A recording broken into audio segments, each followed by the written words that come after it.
Bonjour camarades. Donc dans ce second temps, nous allons aborder le communalisme comme outil pour changer la société. Déjà pour le définir, le communalisme ou le municipalisme libertaire est une théorie et stratégie politique qui opère dans une perspective anticapitaliste de démocratie réelle et complète. Elle correspond à la réalité des luttes contemporaines à dimension territoriale et qui est devenue essentielle. Les communes sont depuis toujours des lieux de rencontre, d'échanges d'idées, d'innovation et à des périodes clés, des foyers de révolution.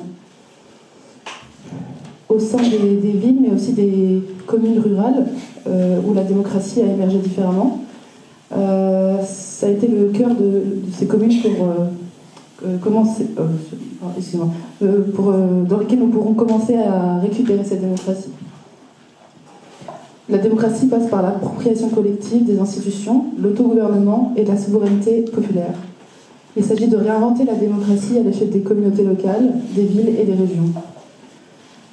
Ce mouvement se sert de la municipalité comme base d'une transformation démocratique de la vie sociale, économique et politique. Les municipalités sont aussi des lieux privilégiés pour expérimenter de nouvelles formes de démocratie participative, délibérative et directe à travers le monde. Le communalisme permet la transformation de la sphère politique en renversant l'oligarchie par l'occupation des institutions et en empêchant la séparation du pouvoir entre peuple et délégués. C'est différent d'un mouvement social ou d'un parti. Cela correspond plus à une plateforme citoyenne, créative et collaborative, dont le but est de dynamiser l'action politique à l'échelle locale. Les partisans du communalisme se mobilisent afin de s'engager électoralement au sein d'un important centre de pouvoir qui est le conseil municipal. Elle permet la création d'assemblées de quartiers fortes au niveau législatif.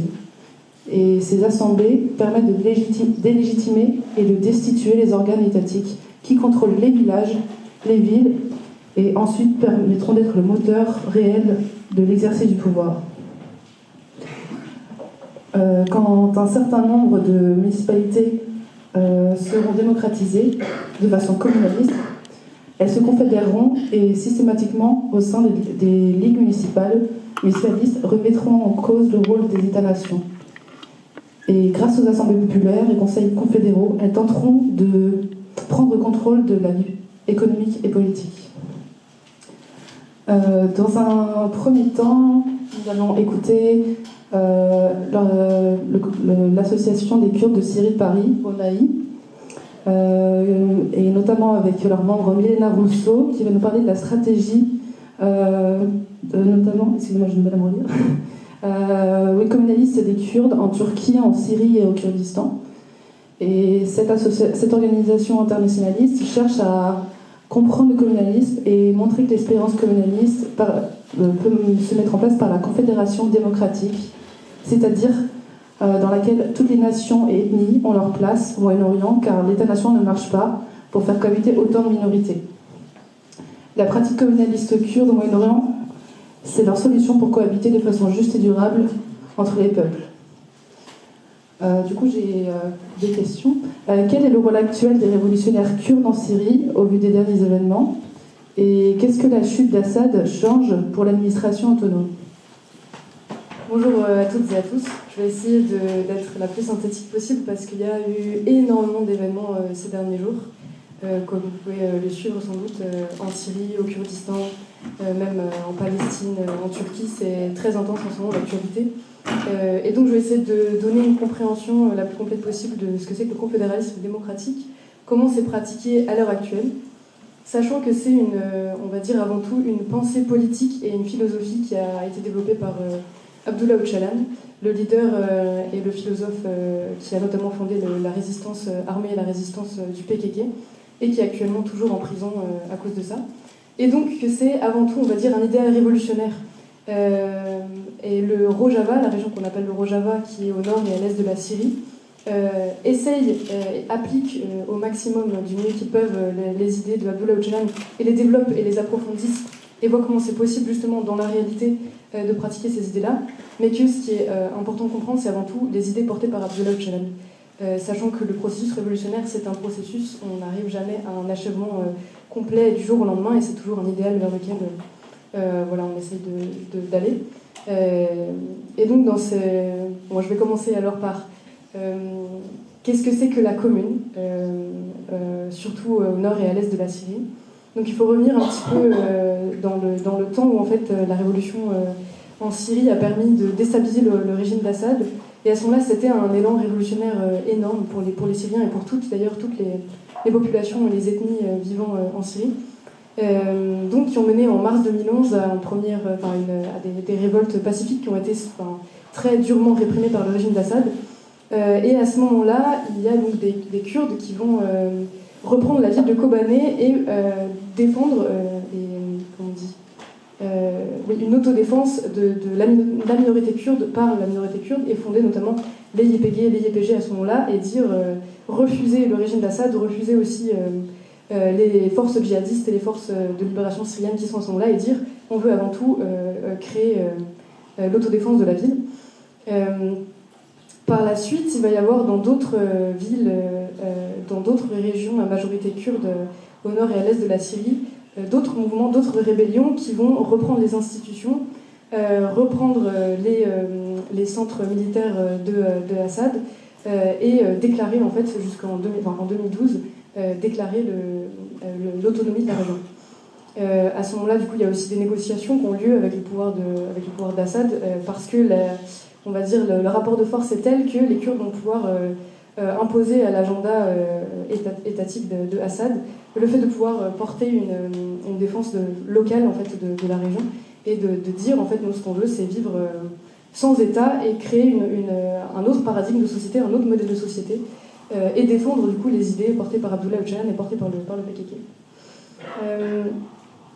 Donc ce qui se passe, c'est que en 2018, il y a aussi un contrat social qui est écrit par toutes les parties de la société et qui est ensuite publié comme modèle, non pas seulement, on va dire, de libération nationale, mais aussi un modèle qui vise à pouvoir, on va dire, s'étendre et pouvoir être proposé à toutes les communautés, toutes les ethnies, que ce soit les tribus, les croyances, les religions, parce qu'en nord et à l'est de la Syrie, il y a largement pas seulement des Kurdes, mais il y a des populations arabes, chrétiennes, syriaques, arméniennes, caucasiennes. Enfin, il y a vraiment une diversité qui est en fait propre au Moyen-Orient, mais qui est propre au monde entier. En fait, l'humanité a toujours été diversifiée. Et finalement, le modèle étatique qui prône seulement une nation, une histoire, une langue, c'est sur cette base-là que les théories d'Öcalan ont été développées. C'est-à-dire remonter aux origines du colonialisme, comment faire pour créer une société qui ne va pas reproduire des massacres, des génocides, des politiques nationalistes, impérialistes.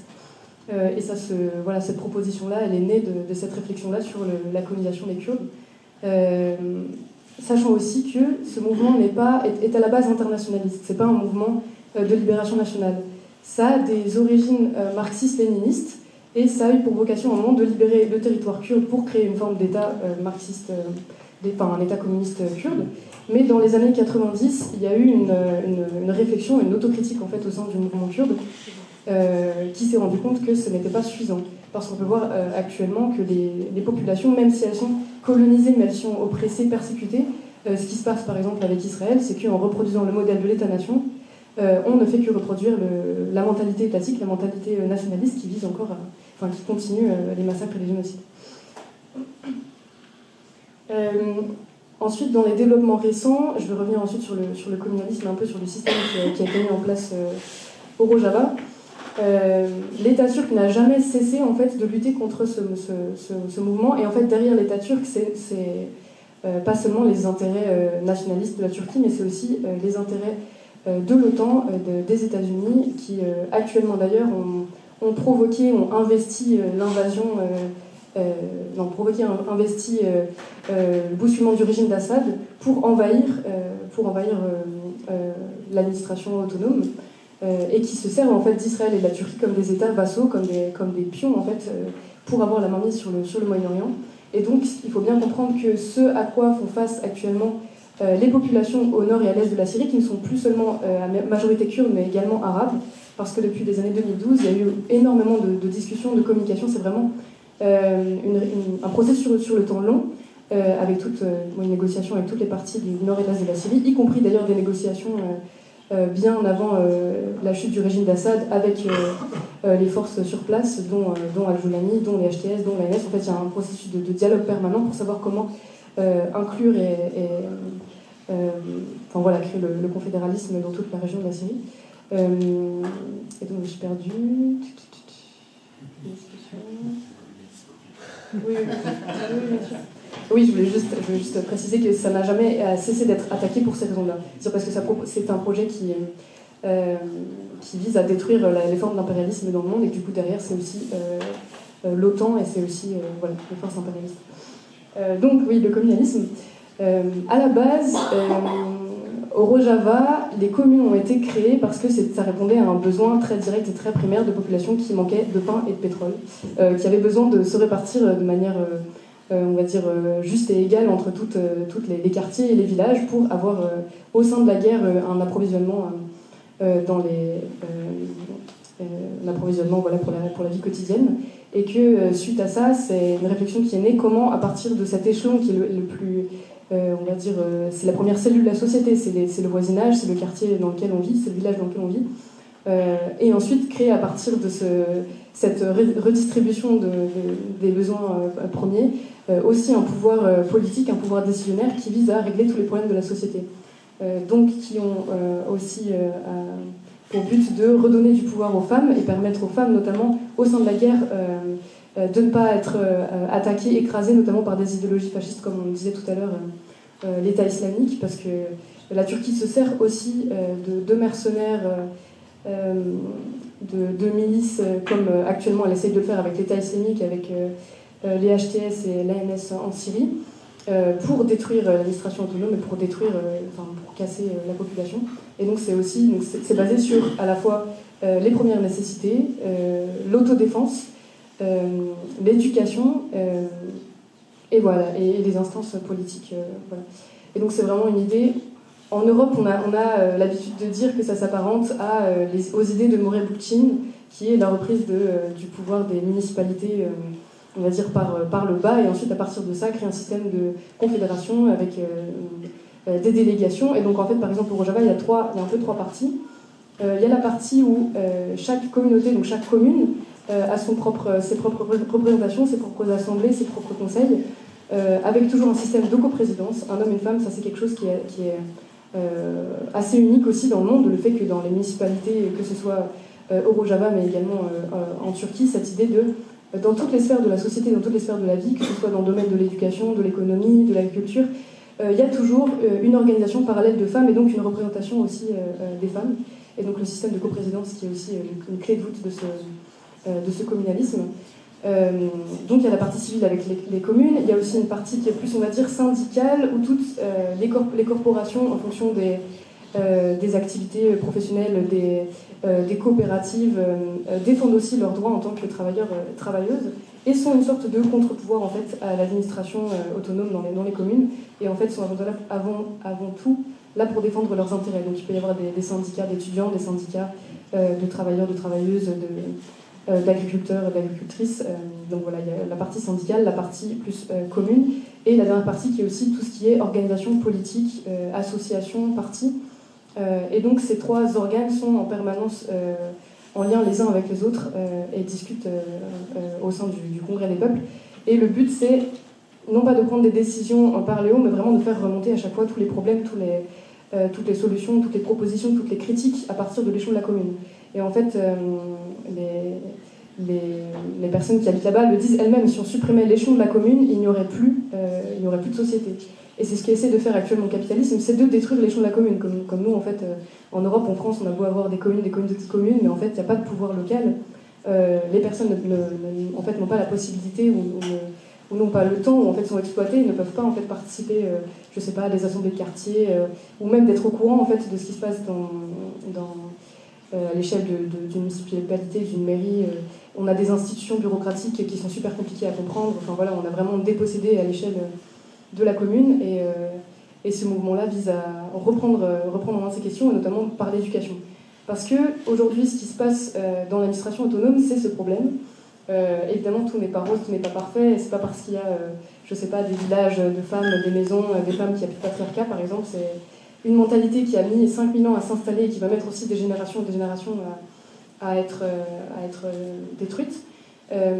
Et donc ce qui se passe aussi, c'est que la mentalité étatique qui va avec cette mentalité patriarcale font que, par exemple, les personnes imaginent que l'administration autonome, c'est comme un service public ou c'est comme un nouvel État et que du coup, on aurait juste besoin de faire des réclamations, de faire des protestations et on attendrait tout de cette nouvelle administration sans s'investir justement à l'échelle de la commune. Et en fait, le travail révolutionnaire qui est fait au Rojava, c'est un travail de changement des mentalités pour que la moindre famille en fait, puisse se dire si on a un problème, on ne va pas rester dans notre coin jusqu'à temps qu'il soit résolu tout seul, on va pas, mais en fait, on va s'organiser.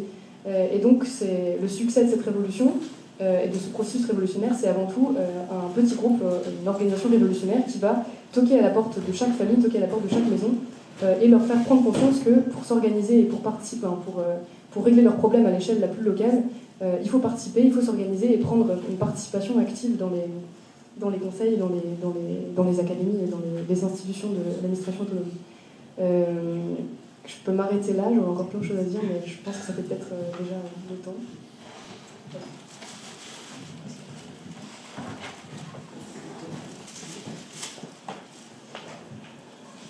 Alors, une des grandes difficultés du communalisme, c'est que ce n'est pas une idéologie très connue en dehors des cercles militants et qui gagnerait à être diffusée. En tant que thème niche, comment l'intégrer dans nos manières de vivre et de faire la politique, et quel est l'intérêt politique et stratégique pour nos luttes. Maintenant, nous allons écouter du coup Romain Hartung de PEPS, qui va aborder la stratégie communaliste en France et nous parler du... Enfin, je vais te laisser peut-être détailler ça en fait. Que ce n'est pas un outil ou une boîte à outils, le communalisme, mais un cadre dans lequel on repense et on oriente notre pensée éthique, politique et stratégique. Je te laisse... j'avais une question. Comment PEPS entend ce qu'est le communalisme et comment veut-elle le mettre en pratique? J'aurais préféré qu'on n'ait pas de micro, je déteste les micros. Peut-être je vais commencer par remercier la camarade de Ronaï qui a pu venir et puis nous parler de la situation actuellement au Kurdistan syrien et puis en Syrie, sachant que la situation là-bas est actuellement vraiment critique, et qu'il y a la mobilisation générale au Rojava. Et on se félicite quand même qu'Assad soit tombé, c'était une dictature fasciste.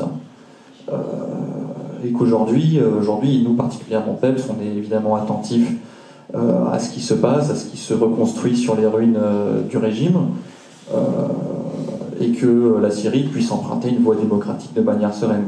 Là, aujourd'hui, on voit que le HTS, aujourd'hui, a les cartes en main et l'initiative, et est en train de reconstruire l'État, l'autorité de l'État, notamment sur des bases religieuses. On a entendu le chef du HTS il y a quelques jours qui a parlé de faire une police des mœurs. Donc nous, à PEPS, on est attentifs à comment la situation se passe et comment ça va se recomposer tout ça. Et il est évident que le Rojava, dans tout ça, reste un élément central dans la résolution de la question au Moyen-Orient, de la question politique au Moyen-Orient. Et comment faire pour avoir une société où les nations, les ethnies, les cultures puissent cohabiter de manière paisible, juste et durablement. Et pour nous, il est évident que la révolution Rojava et le confédéralisme démocratique, c'est la voie principale, sinon la seule, pour pouvoir arriver à une telle situation. Voilà. Alors, qu'est-ce que c'est que cette histoire de communalisme ? Je pense qu'il y a deux choses, il y a deux axes sur lesquels il va falloir traiter. D'abord, il faut comprendre que le communalisme, il faut donner à voir ce que c'est. Qu'est-ce que c'est comme figure politique? Qu'est-ce que c'est comme projet de société? Qu'est-ce que c'est conceptuellement? Parce que c'est un cadre assez large et il faut comprendre les éléments essentiels. Et c'est aussi une méthode, un cadre stratégique pour pouvoir transformer la société. Alors, pour voir en quoi consiste la stratégie communaliste, je vous propose d'abord qu'on regarde qu'est-ce que c'est le communalisme. Et pour ça, d'abord, qu'est-ce que c'est l'objet du communalisme? L'objet du communalisme, contrairement aux doctrines révolutionnaires qui ont émergé au XIXe et au XXe siècle, avec l'émergence du mouvement ouvrier, l'objet du communalisme, c'est pas la collectivité du travail, c'est pas seulement la collectivité du travail en réalité, c'est-à-dire le mouvement ouvrier, c'est la collectivité en général. Le communalisme, son objet, c'est la collectivité en général. C'est la collectivité communale. C'est la commune. Qu'est-ce que c'est la commune? C'est un concept qui est assez flexible, plastique. Qu'est-ce que c'est? En gros, on pourrait dire que ça peut être un village, ça peut être une ville, ça peut être un quartier, ça peut être aussi une ZAD, ou en tout cas, c'est un endroit où vous allez avoir...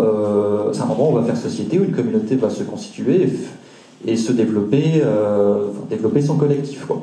Donc ça peut être beaucoup de choses, une commune. Mais on peut voir ça déjà comme une ville, un village, un quartier, etc. Donc, avec le communalisme, on va dire, on sort la question politique de uniquement la question de démocratiser l'économie, de prendre le contrôle sur l'économie. C'est ça, mais pas que. C'est pas que la question de l'autogestion, de la gestion des moyens de production, etc. C'est prendre la question de la politique, on va dire, de manière globale. La commune, en fait, c'est la cité, c'est le lieu où les citoyens vont faire la politique, et c'est là où tous les sujets politiques se passent. Donc pas seulement les sujets économiques, mais tout ce qu'il y a dans la culture, la société, les questions d'écologie, et tout ce qui peut avoir trait à la politique, et les différentes luttes, que ce soit les questions, tout plein de questions de hiérarchie, d'oppression, de la lutte antiraciste, les questions de hiérarchie entre les sexes, les genres, les questions de classe, et j'en oublie là. Mais donc, ça nous permet en fait de dire, notre objet c'est la commune, c'est de prendre toutes les questions politiques à bras-le-corps.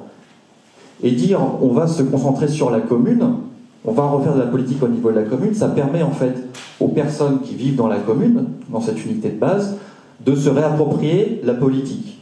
Et pas seulement l'économie, démocratiser l'économie, mais se réapproprier la politique dans toutes ses dimensions. Parce qu'il n'y a pas que, du coup, la question de... Il faut s'approprier les moyens de production, il faut pouvoir gérer nous-mêmes l'alimentation, sécurité sociale de l'alimentation, gérer les biens communs de manière collective. Mais ça permet, en fait, de faire de la politique tous azimuts et de faire une démocratie directe tous azimuts. Puisque, du coup, c'est les citoyens, les gens qui vivent dans la commune, qui font la politique, qui se la réapproprient et qui... en quelque sorte, mène une dynamique de libération politique. Alors, et donc ça fait écho, on peut dire en quelque sorte, à pas mal de choses qui sont développées ces dernières années en termes de revendication de démocratie directe dans la population, notamment avec l'épisode des Gilets jaunes. Nous, c'est quelque chose qui constitue un élément important. Aujourd'hui, le désir qui se développe pas mal dans les sociétés, alors j'allais dire la société occidentale, même la société française, le désir de repenser ce que c'est que la démocratie et le repenser de manière à la démocratie directe, quoi. Et nous, on propose le communalisme. Alors, qu'est-ce que c'est le communalisme comme dynamique? Du coup, on a dit c'est arriver à la démocratie directe dans la commune et par en fait des assemblées directes. On peut appeler ça des assemblées de quartier, assemblées populaires, enfin, peu importe le terme, on va dire assemblées de quartier, qui prennent en charge leur vie communale et en fait s'autogouvernent, s'auto-administrent. Donc qu'est-ce qu'on voit avec ça? La dynamique du communalisme, c'est la décentralisation. Alors j'utilise le terme de décentralisation et en fait là on voit la question du sens des mots. Parce que l'État français, par exemple, il s'est réapproprié la décentralisation. La décentralisation, dans la Constitution, on dit que c'est le fait que l'État central, souverain, décide d'accorder un petit peu de pouvoir, un petit peu plus de pouvoir aux collectivités locales. Or, c'est pas ça, au départ, la décentralisation. Et Bookchin, par exemple, il en parle. La décentralisation, en fait, c'est vider de substance politique l'État central. C'est plus l'État central qui gouverne, c'est les gens qui s'autogouvernent, qui s'auto-administrent dans leur commune. Et donc, à partir de là, par la décentralisation, on arrive à cet ensemble de communes qui, alors, se structurent évidemment, mais aussi s'autogèrent, s'auto-administrent de manière autonome. Alors, pour ce qui est de justement cette dynamique de décentralisation, et donc en fait, on voit aussi que c'est une différence par rapport à la manière qu'on a eue jusque-là de penser la la révolution dans les sociétés modernes, c'est pas penser la révolution comme un moment, comme un grand soir, ou de penser ça comme un temps, ou bien un temps entre un État-nation capitaliste, puis un État-nation ou un État central socialiste. Nous, on s'oppose à la conception du socialisme autoritaire, où on dit on va reconstruire un État, on va reconstruire un pouvoir, de même qu'on s'oppose aussi aux partis de la social-démocratie, qui veulent jouer avec l'État pour faire ce qu'on pourrait appeler une transition à froid, en utilisant les méthodes de l'État central pour le réformer, et puis on verra après pour, on va dire, démanteler l'appareil central. Bon, c'est une question qu'on verra plus tard. Nous, c'est activement dans notre processus de transformation de la société. On commence à démanteler dès maintenant, en s'appropriant l'économie, la vie sociale, la politique, à la base de la commune.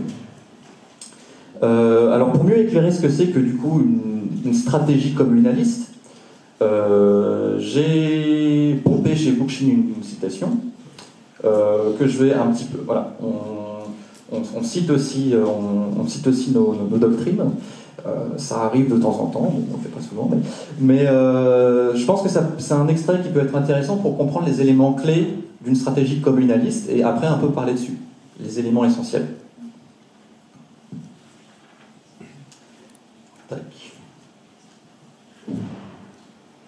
Alors, que nous dit Bookchin ?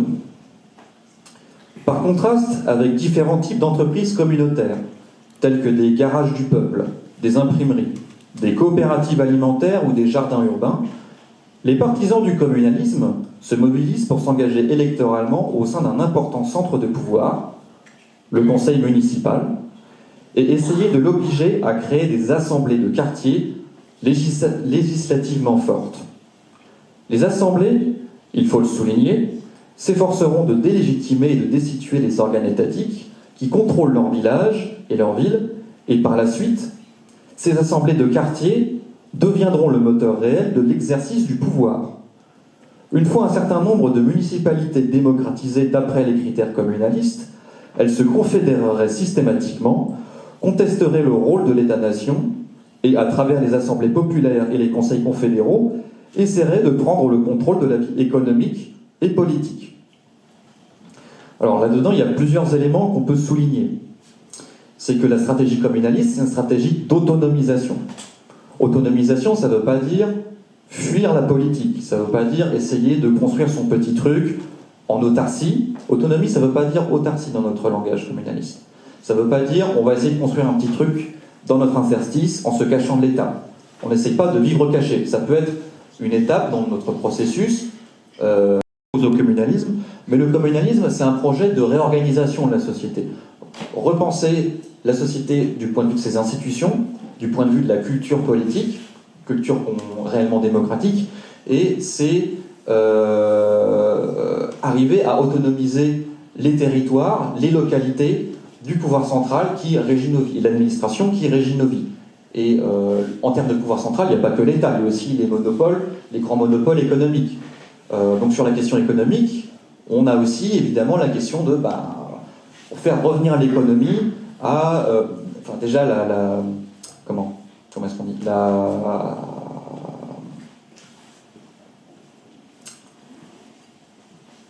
lorsque les usines elles partent, c'est là. Voilà, et donc nous on veut faire une relocalisation. Relocalisation, prise en charge, on peut dire autogérée de l'économie, inciter ça au maximum, etc. Alors pour ce qui est de donc, ce projet d'autonomisation pour s'émanciper des centres, que ce soit l'État-nation, que ce soit le capital, etc. Les grands monopoles, etc. La commune, c'est du coup un projet d'organisation qui passe par l'organisation communale, par les assemblées de quartier, etc., mais aussi par, c'est ce que Bookchin en parle, dans ce que je viens de lire, c'est se confédérer. En fait, la confédération et la communalité, on va dire, c'est les deux faces d'une même pièce. La face interne, c'est ce qui se passe dans la communalité, c'est les assemblées communalistes qui s'auto-administrent, et la confédération, c'est les différentes communes qui en viennent à coopérer lorsqu'il y a des sujets où il va y avoir besoin de travailler tous ensemble, notamment des sujets macro. Je ne sais pas, par exemple, les chemins de fer, il va falloir s'organiser collectivement parce que c'est pas chaque communauté qui va gérer son petit bout de chemin de fer. Il va falloir faire des institutions communes et avoir une institution qui puisse gérer tout le réseau de chemin de fer, les trains, etc. Voilà, c'est des questions macro, par exemple. Ou bien des questions de comment est-ce qu'on s'organise contre l'État qui organiserait une réaction contre nous. Donc il faut penser l'autodéfense aussi de manière collective. Et pas que d'un point de vue autodéfense face aux forces de police de l'État, mais aussi face à la réaction économique du capital qui ça va pas plaire qu'on reprenne le pouvoir sur l'économie. Autodéfense culturelle, etc., pour pas se faire réapproprier le projet communaliste et que ça devienne encore une autre connerie marchande, je sais pas. Pour ce qui est du coup ensuite du communalisme, troisième élément, j'ai perdu le fil.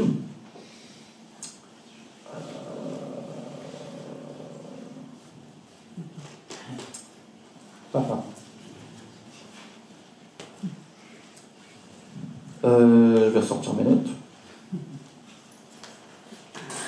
Excusez-moi. Oui, c'est ça, en fait, oui. Donc le municipalisme. Parce que Bourgine, il parle pas mal de municipalisme. Nous, on parle pas mal de communalisme. Comment est-ce qu'on articule ces deux mots? C'est pas forcément clair. Et après, on pourra en rediscuter. Mais ce que je vais proposer à la lecture de ce texte, c'est que le municipalisme, c'est un outil, un levier. Le municipalisme, c'est le fait du coup de participer aux élections dans la commune pour gagner la municipalité. C'est un outil, c'est un tremplin, c'est tactique qui va permettre aux communalistes de développer une dynamique, de faire émerger en fait les pouvoirs communalistes. Donc, ça peut prêter à confusion, il ne faut pas faire la confusion. Le pouvoir communaliste, c'est pas gagner la municipalité, c'est pas la municipalité. Le pouvoir communaliste, c'est les assemblées des quartiers, c'est les assemblées communalistes. C'est ça qu'on veut créer. La municipalité, elle doit être, ça peut être un objectif intermédiaire intéressant, en tant que ça nous permet du coup de gagner des positions qui vont permettre de dynamiser dans une localité un projet communaliste. Et donc de créer des assemblées de quartier, de dynamiser les associations qui veulent se lancer sur un tel projet, etc., etc., etc. Donc c'est un outil, la municipalité. Voilà. Et donc pour ce qui est de PEPS, nous, on s'intéresse énormément aux échéances municipales qui vont avoir lieu dans 2 ans, en 2026, en tant que pour nous, c'est un outil intéressant, d'une part pour pouvoir faire exister le communalisme sur le devant de la scène, comme une proposition politique, puisque du coup, en participant aux élections, ça nous permet évidemment de nous médiatiser au travers de ça, c'est une plateforme, mais aussi c'est un outil concret qui va nous permettre de lancer des dynamiques localement d'autonomisation, de communalisation, de création d'assemblées locales, etc. Et donc pour ça, on va développer des listes citoyennes avec les associations, les groupements, les personnes, les citoyens qui vivent sur leur territoire et qui ont envie de développer avec nous ces dynamiques communalistes-là, pour qu'on se réapproprie la politique et qu'on se réapproprie la démocratie et nos choix communs. J'ai à peu près fait le tour de l'essentiel sur ce que c'est que le communalisme. Voilà.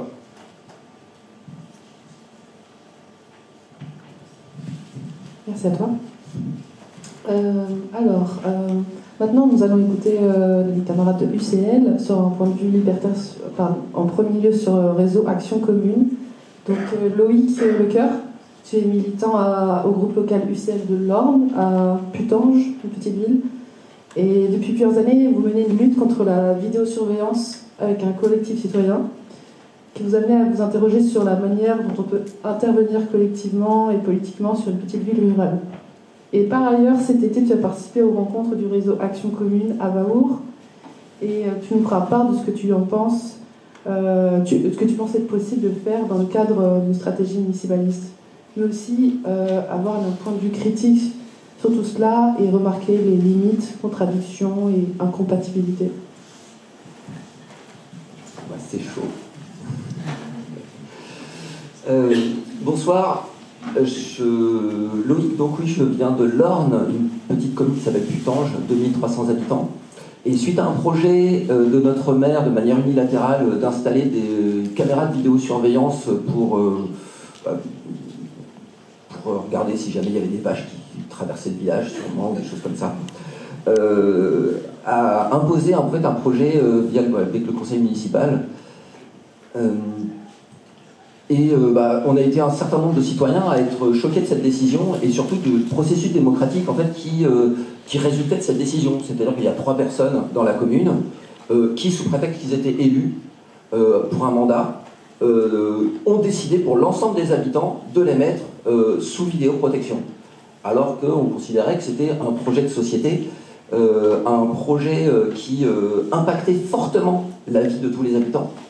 Et à ce titre-là, ça méritait à minima un grand débat avec l'ensemble de la population.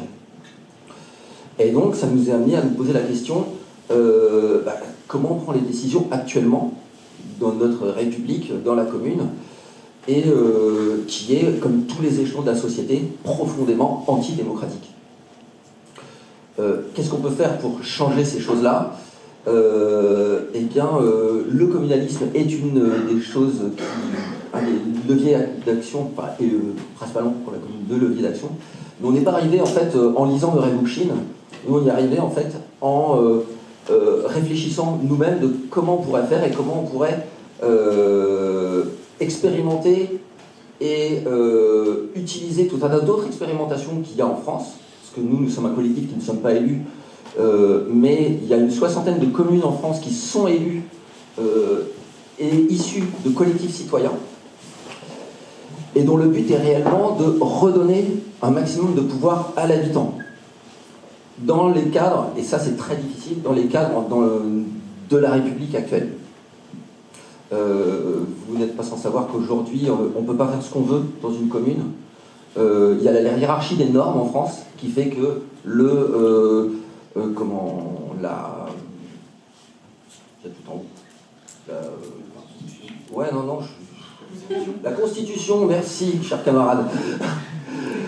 La Constitution ne peut pas. Les lois votées par décidément, je vais perdre tout par le Parlement, merci beaucoup, ne peut pas aller contre la Constitution, et etc., jusqu'au Conseil municipal qui ne peut pas décider au final de grand-chose.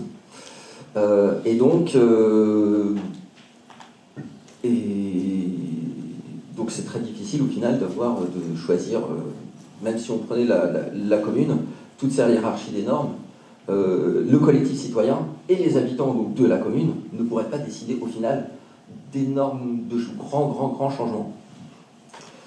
Mais le but en fait premier pour moi est d'abord de changer les mentalités des gens et pas forcément de changer ce que tu disais très bien en fait, et c'était super ton intervention là-dessus. C'est que avant tout il faut qu'on change les mentalités. On est dans un pays en fait où la verticalité est la norme. On a toujours vécu notre environnement en nous faisant par un système de domination qui était soit par les élus, soit par le père patriarcal, par le patron. Et c'est ça qu'il faut qu'on change. Et changer, un des axes pour le changer, c'est utiliser cette entité, la commune, pour changer nos mentalités. Il y a une autre axe qu'il y a, c'est que on avait des super interventions en fait sur l'antifascisme tout à l'heure. Ces villes qui sont prises de manière extrêmement verticale sont des villes en fait où des lieux comme celui dans lequel on est aujourd'hui sont très difficiles pour exister.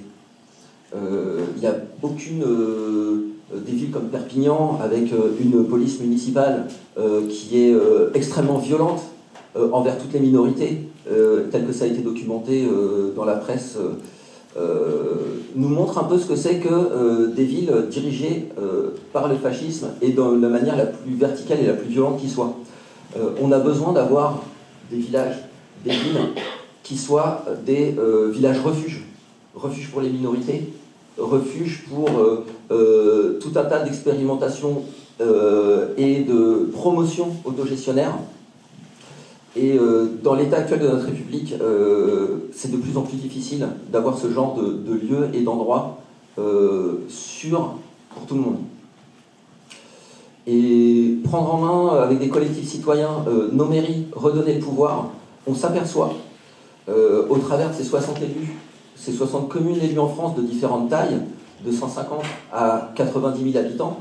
90 000 habitants, ça commence à faire des jolies villes, comme Poitiers. Que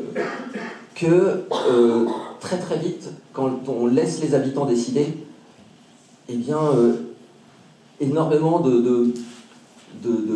d'initiatives se mettent en place d'elles-mêmes quand non seulement sans forcément que la municipalité soit forcément facilitatrice, mais rien que le fait de ne pas mettre de bâton dans les roues aux personnes, c'est extrêmement important.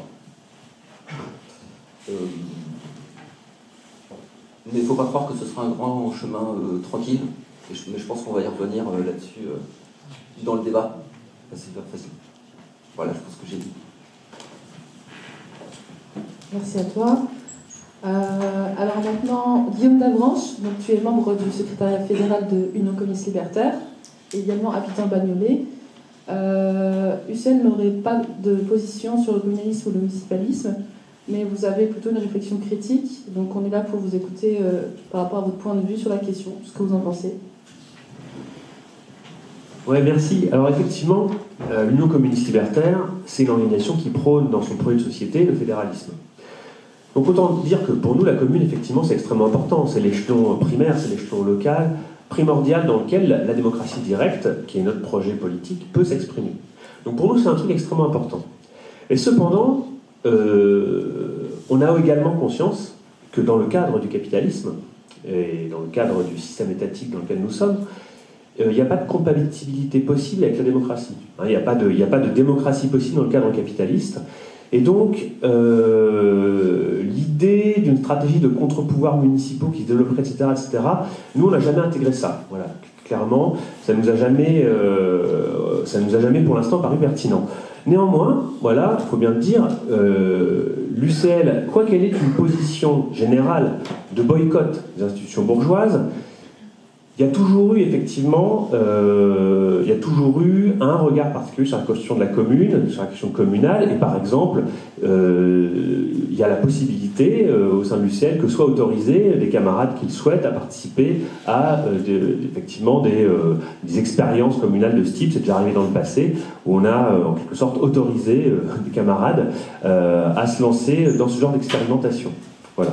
Donc on est en fait dans une position plutôt, on va dire, d'ouverture par rapport à ça, mais plutôt au stade exploratoire, au stade voilà.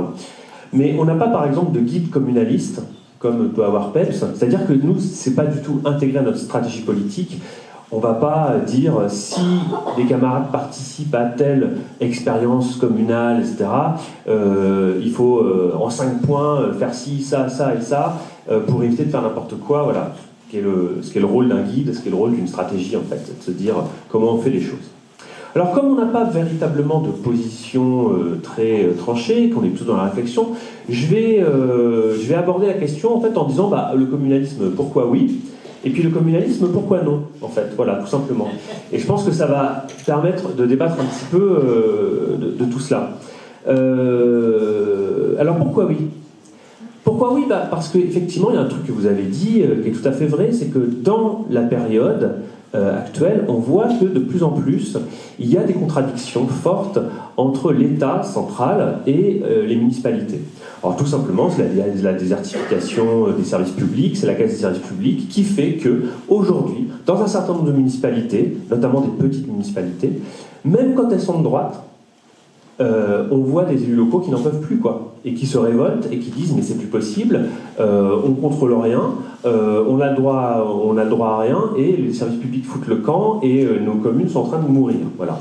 Donc on voit qu'il y a la possibilité d'une contradiction, qu'il y a une contradiction en fait, et qu'il y a la possibilité effectivement d'un contre-pouvoir quelque part communal face à l'État central.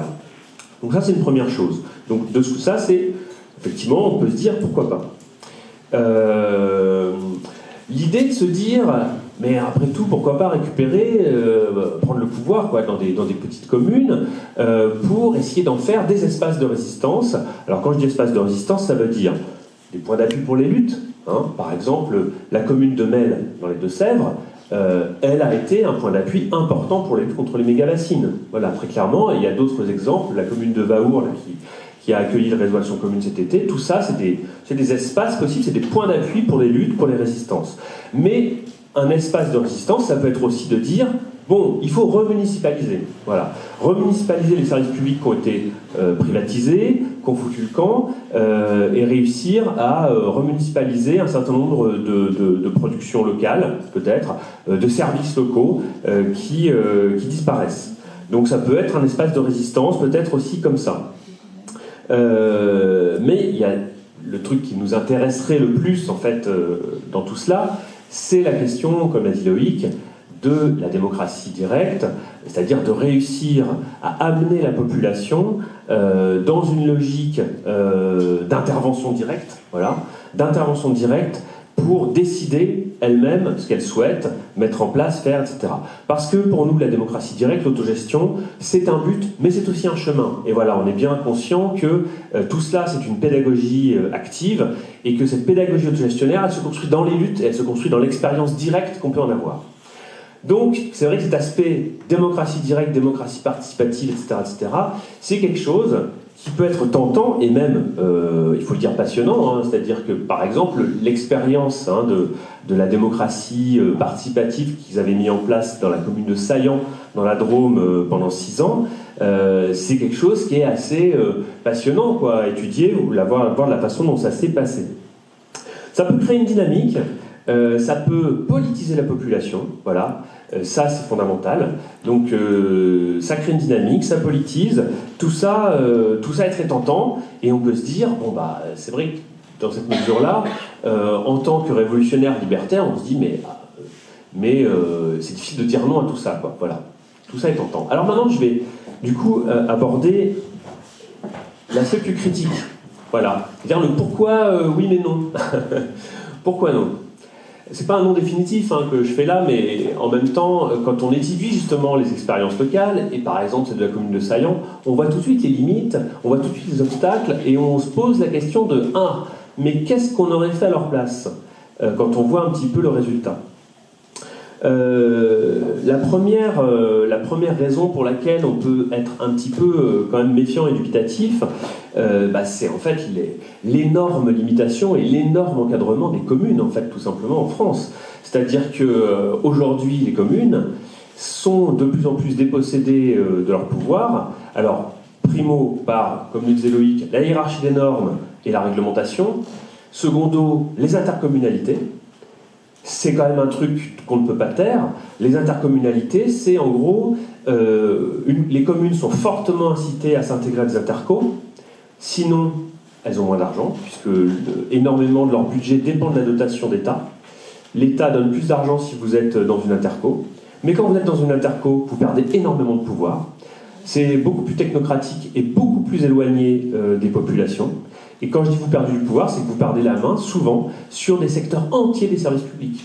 Bon. Nous, dans le 93, nous appartenons ici, Montreuil, Bagnolet, etc., nous appartenons à l'intercommunalité Est Ensemble. Est Ensemble, en fait, contrôle énormément de choses, par exemple. Énormément de choses. Dont les communes, en fait, sont quelque peu dépossédées. Mais ça va même plus loin, puisque tu m'avais dit, Loïc, par exemple, que vous, votre commune de Putange, est dans une intercommunalité qui, y compris, contrôle le plan local d'urbanisme. Voilà, le PLU.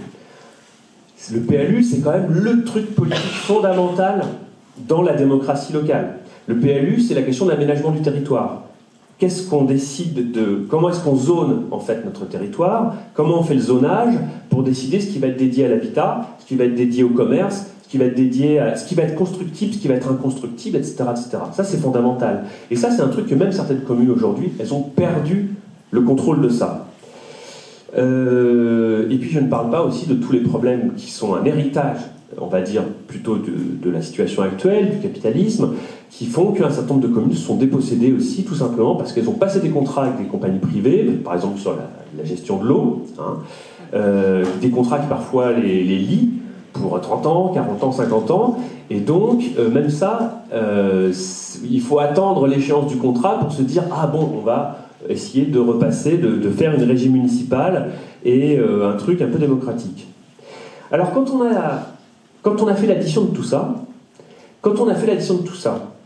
et je vous ai pas parlé d'un truc encore qui est quand même la suppression de la taxe professionnelle en 2010 par Sarkozy et son remplacement par une nouvelle taxe dont j'ai oublié le nom, taxe sur la contribution foncière, je ne sais plus comment elle s'appelle, mais qui est une taxe en fait, enfin qui est une taxe déjà qui rapporte 2 fois moins que la taxe professionnelle, ça c'était pour baisser les impôts des patrons, mais qui par ailleurs a eu pour effet pervers d'inciter les entreprises à quitter les villes et à s'éloigner, à aller de plus en plus en zone périurbaine, près des autoroutes et des sorties d'autoroutes, etc., etc.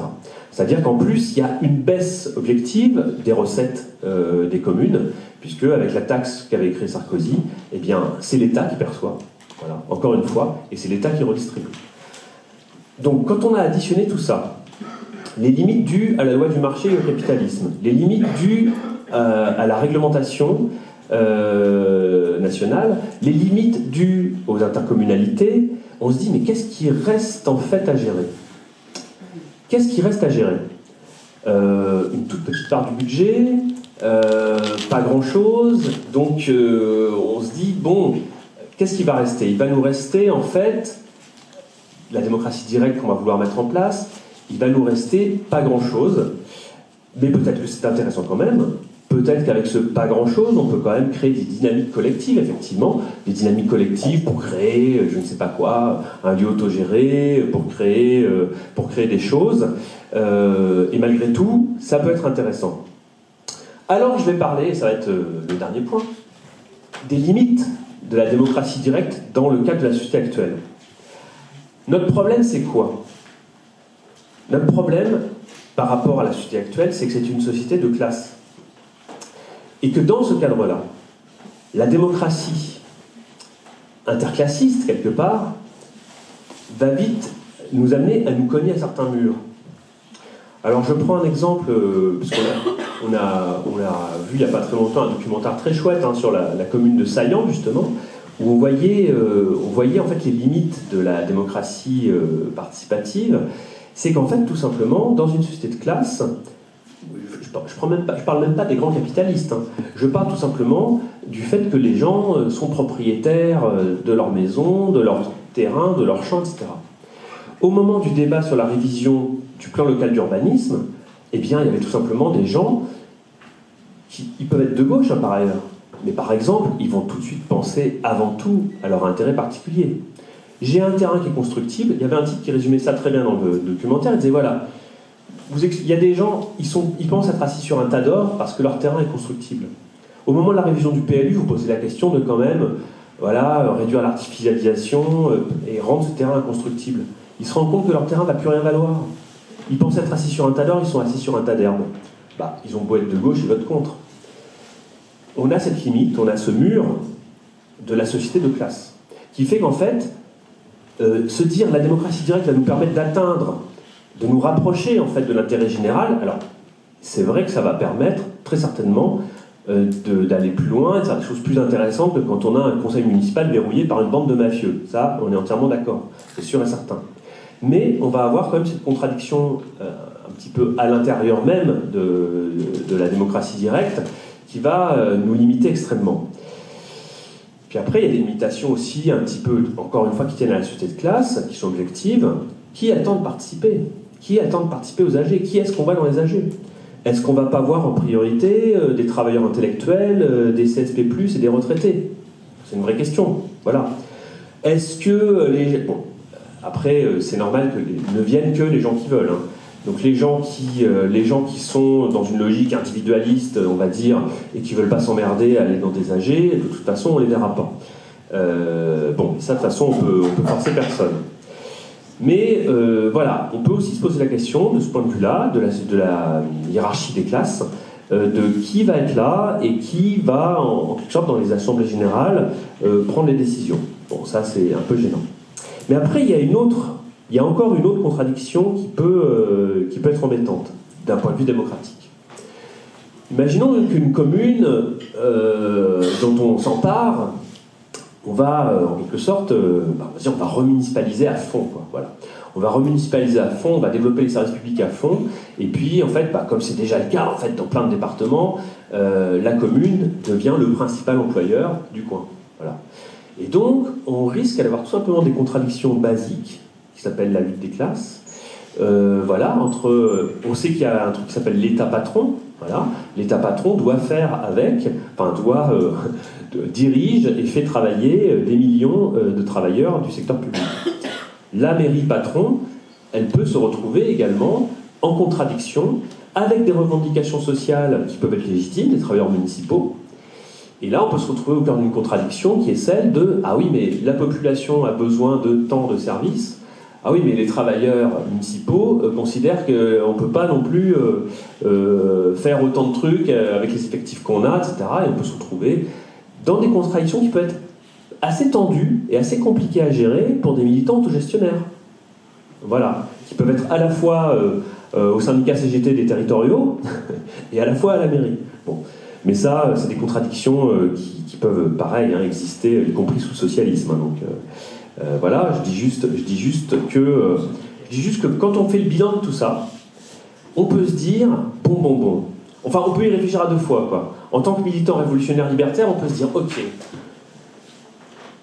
il y a peu de marge de manœuvre.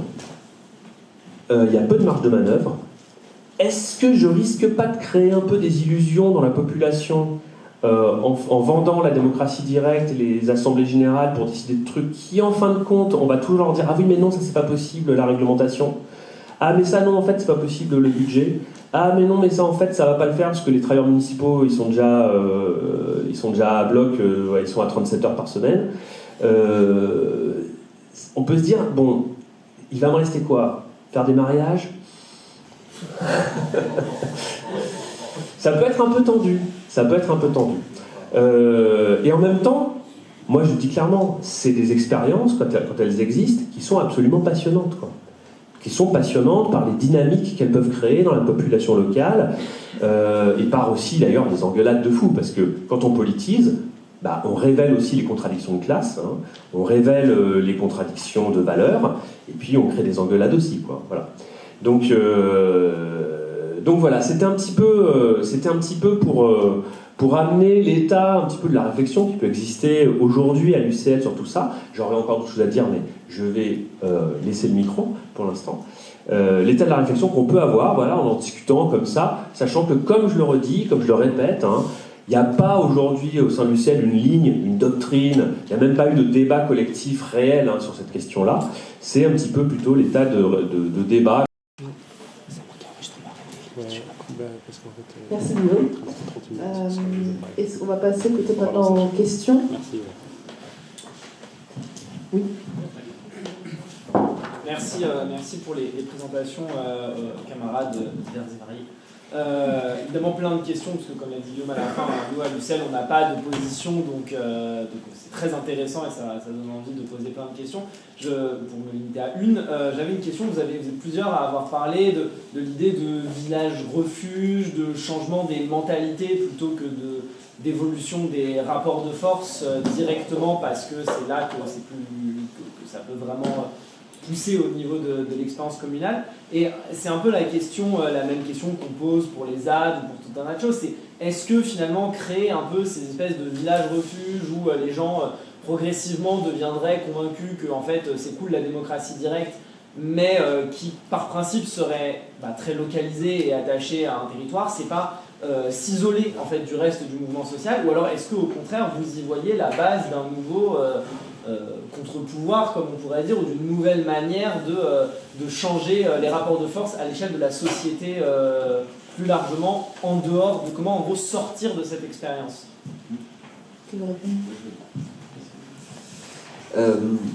Tout à l'heure, vous voyez que vous avez vu le film sur l'expérience qu'il y a eu à Saillant entre 2014 et 2020. Le réseau Action Commune est issu de cette expérience. Donc à partir d'une expérience qu'il y a eu et qui a été documentée à Saillant entre 2014 et 2020, Il y a eu une 60aine de communes qui ont été élues. Il y a eu plus de 600 collectifs qui se sont présentés au municipal de 2020, se revendiquant dans la continuité de cette expérience.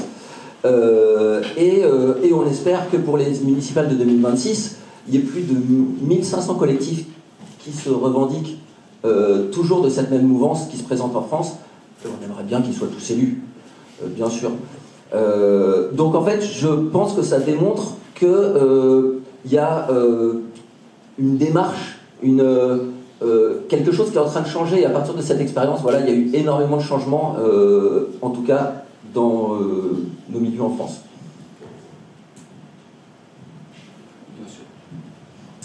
Ouais, alors je vais reprendre du coup sur la question effectivement, est-ce que la désertion, est-ce que c'est pas s'isoler, etc. Et tu vois, c'est ce que je disais en fait sur la question de qu'est-ce que c'est le communalisme en tant que dynamique.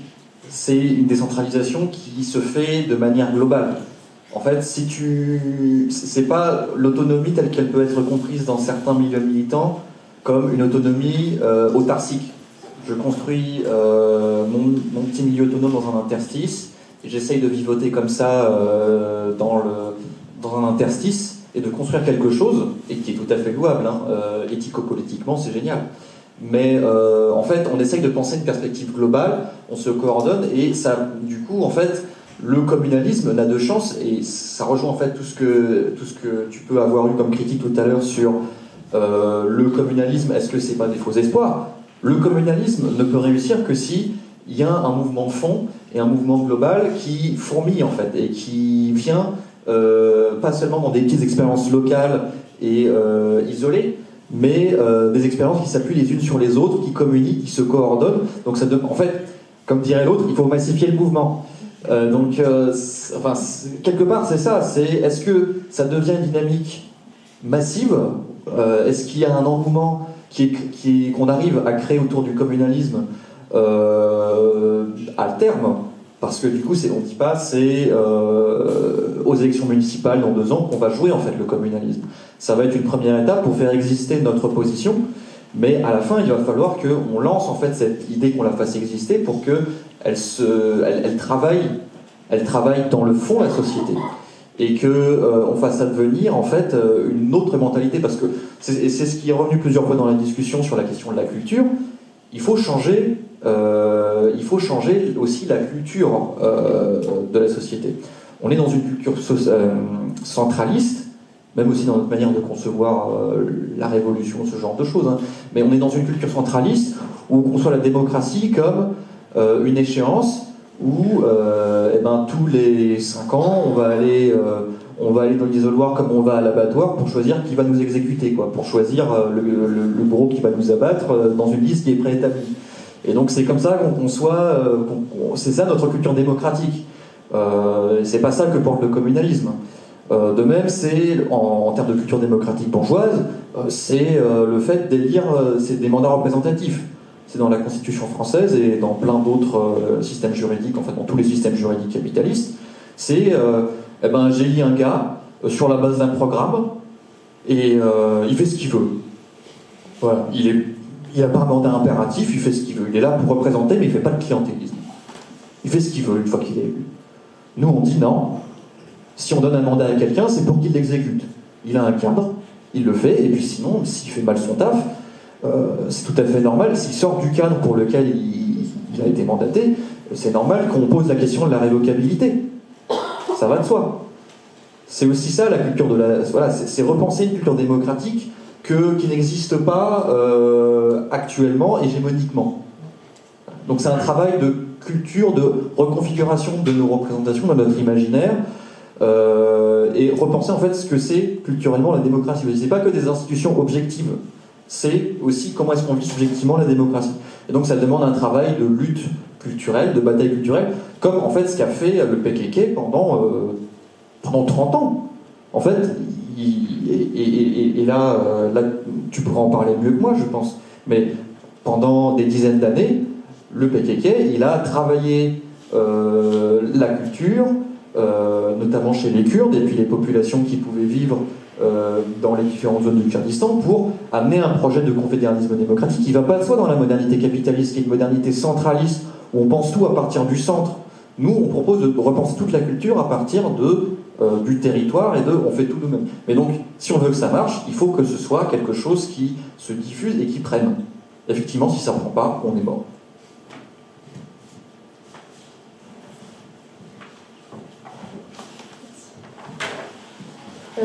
Je voulais réagir, bien sûr, par rapport à la question qui a été posée, mais aussi à l'intervention de Guillaume. Je pense que c'est finalement une question super importante et qui permet aussi de définir ce que c'est que la commune et le communalisme.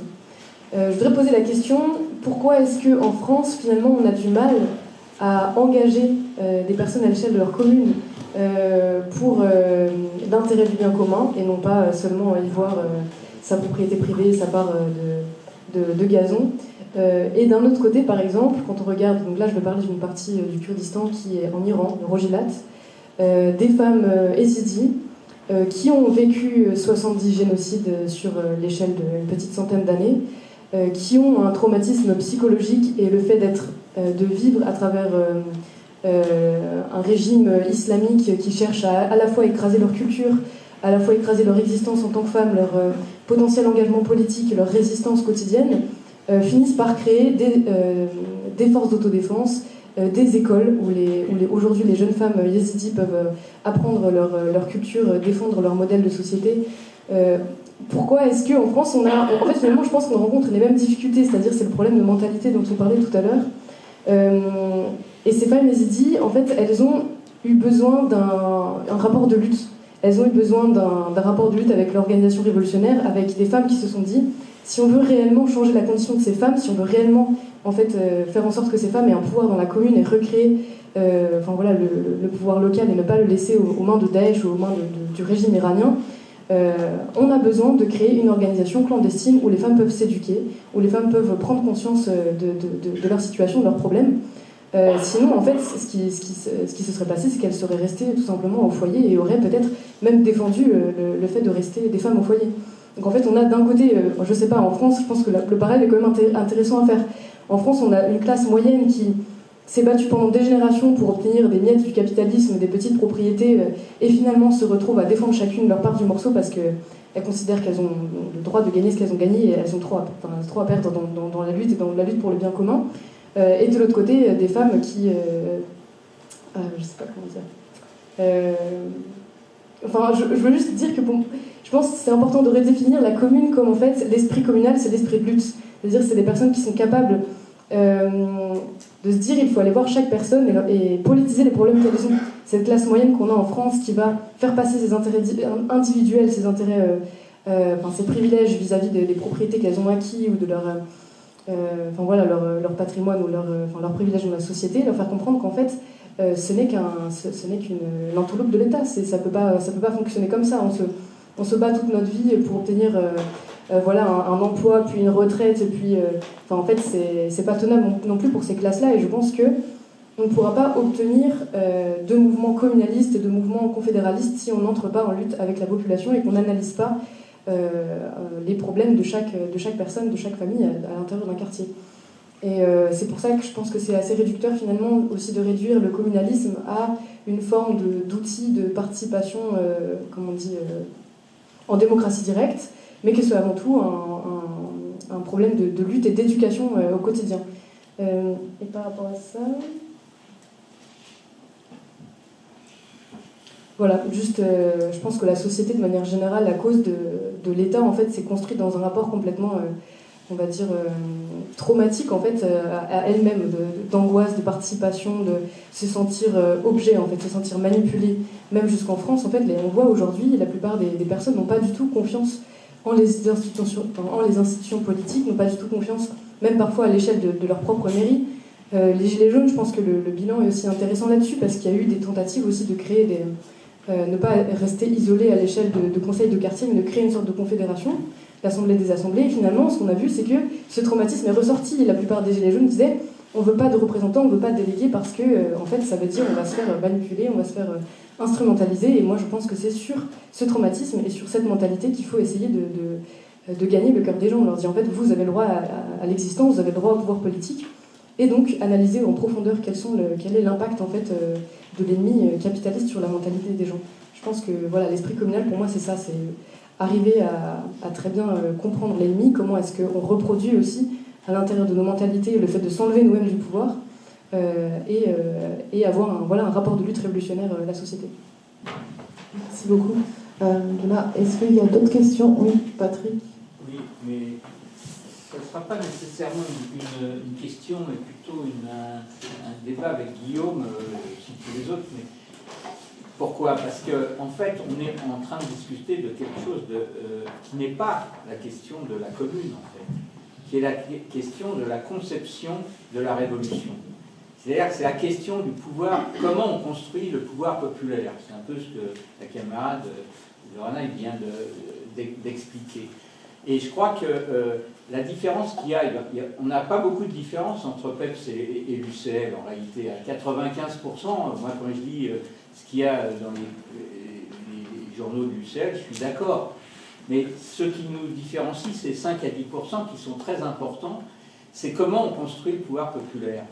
Le courant libertaire s'est construit à partir du mouvement ouvrier et au XIXe siècle et au XXe siècle, finalement autour du syndicalisme révolutionnaire, dont vous êtes de très bons représentants d'ailleurs.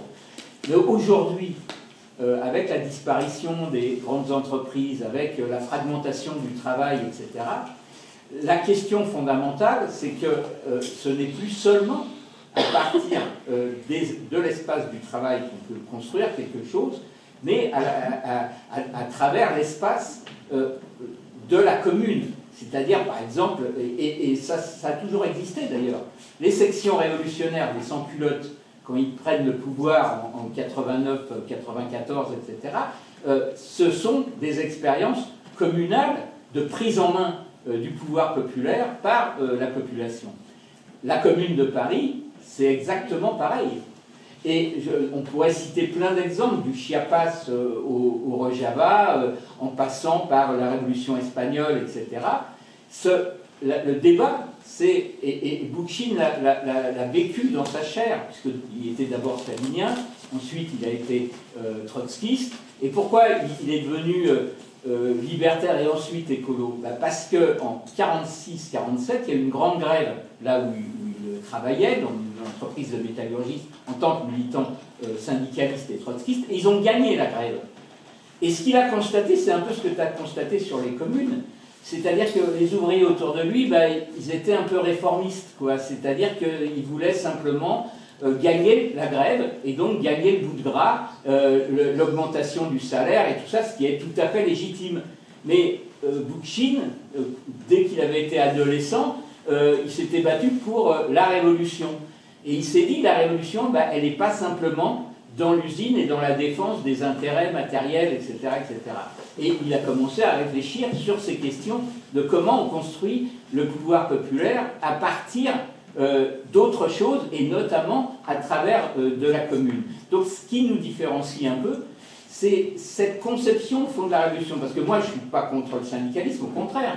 Je pense qu'il doit y avoir une liaison entre la lutte dans les entreprises et la lutte dans les, dans les communes, mais que la construction du pouvoir populaire, un peu à l'image du Rojava, mais ce qui est compliqué dans le Rojava ainsi que dans le Kurdistan, c'est qu'on est dans un mouvement de libération nationale. Aujourd'hui, là, on n'est pas dans un mouvement de libération nationale, on est dans un mouvement de libération du capital, quoi, hein. Et donc, ça se fait un peu différemment. Mais je pense que c'est ça le débat pas qui nous oppose, mais qui nous différencie.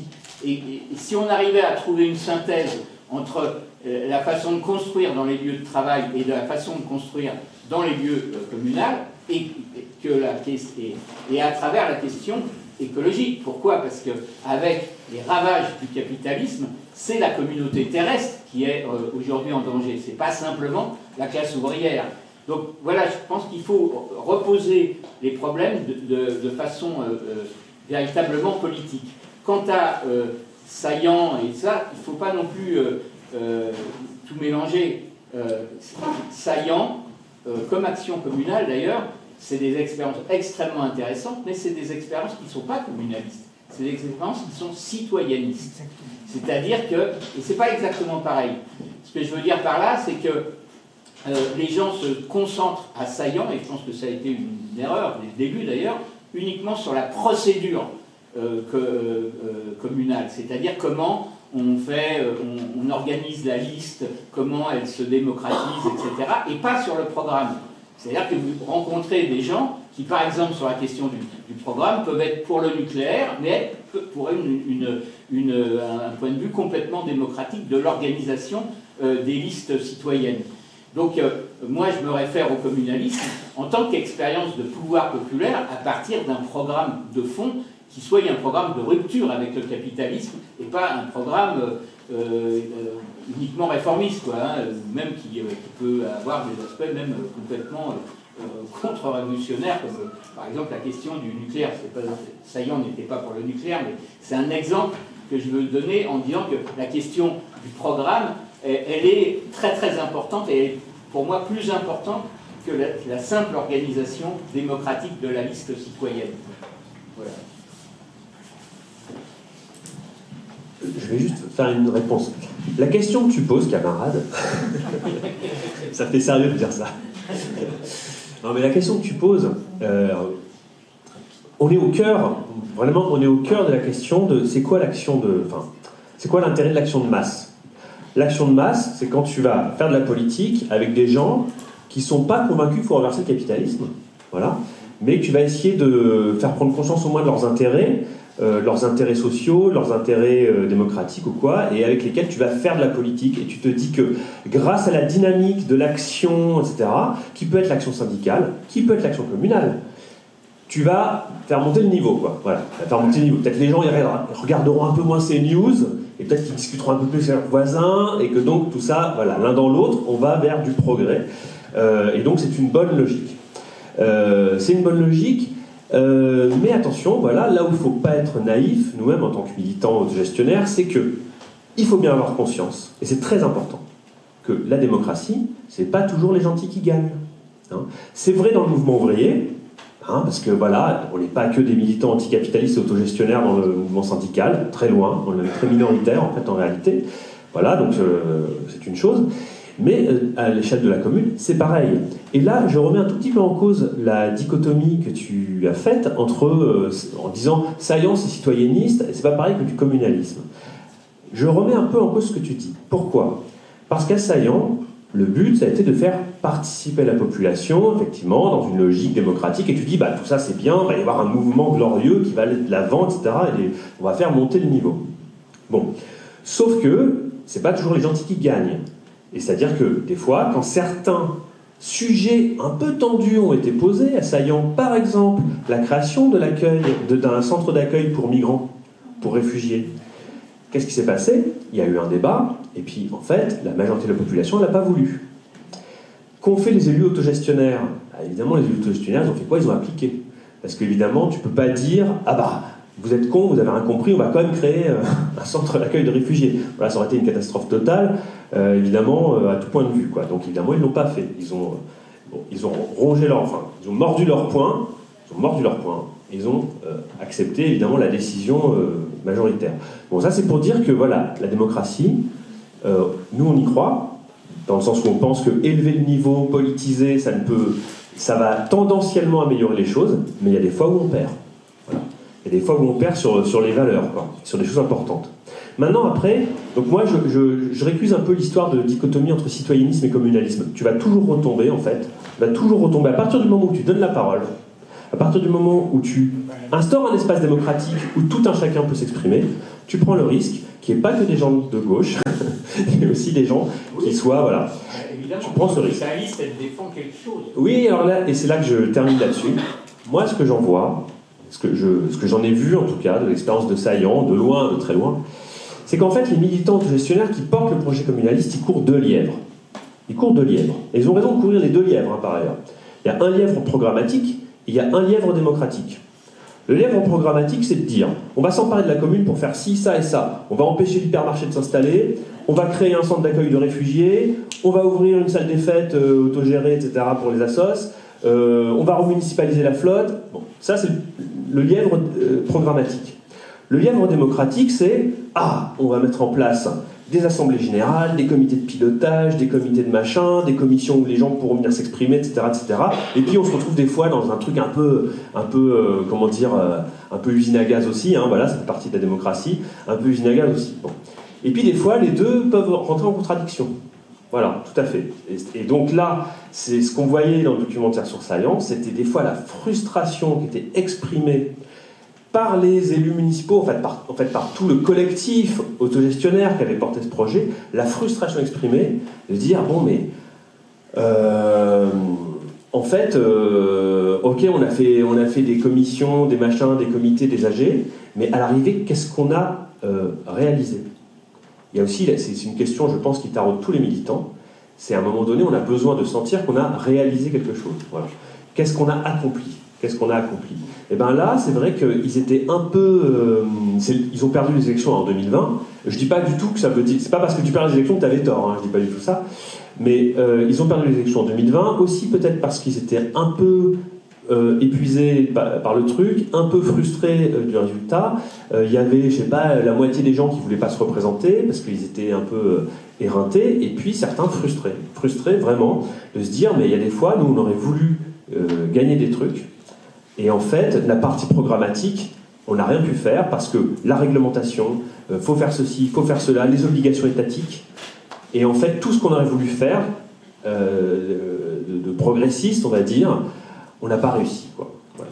Et donc, moi, ce que je crains un tout petit peu, voilà, même si je continue à dire que tout ça, c'est des expériences passionnantes, intéressantes, et voilà, qu'on croit, nous, de toute façon, hein, la démocratie directe comme mécanique de construction d'une conscience de classe et d'une conscience politique, voilà, on y croit, mais je crains, dans le contexte du capitalisme et de l'État central qu'on connaît aujourd'hui, je crains qu'il y ait quand même beaucoup de frustration et beaucoup d'illusions, voilà.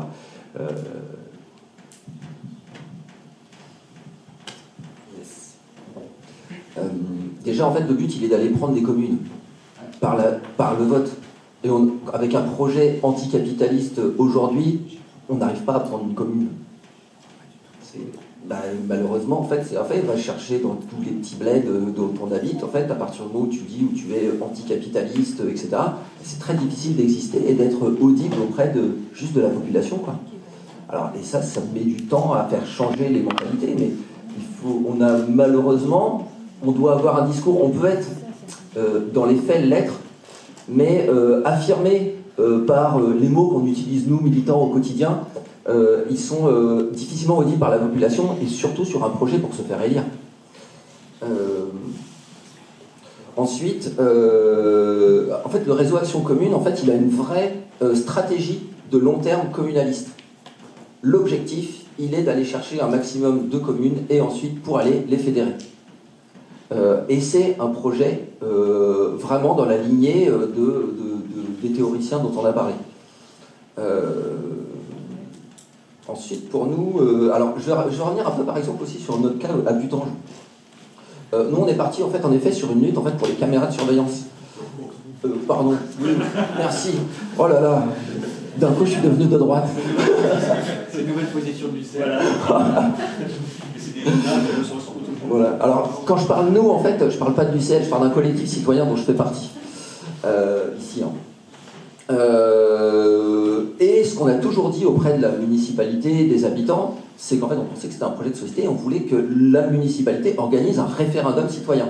Et la loi, aujourd'hui, leur permet d'avoir un référendum, de mettre en place un référendum. Donc, on a utilisé, pour la petite histoire, on a utilisé deux outils. Le premier, c'est le référendum d'initiative, non, c'était le droit de pétition. Dans n'importe quelle collectivité en France, on peut solliciter l'instance élue de cette collectivité en soumettant, de mémoire, c'est 10%, une pétition de 10% des élus, des personnes dans pas des habitants, puisque il faut être inscrit sur les listes électorales.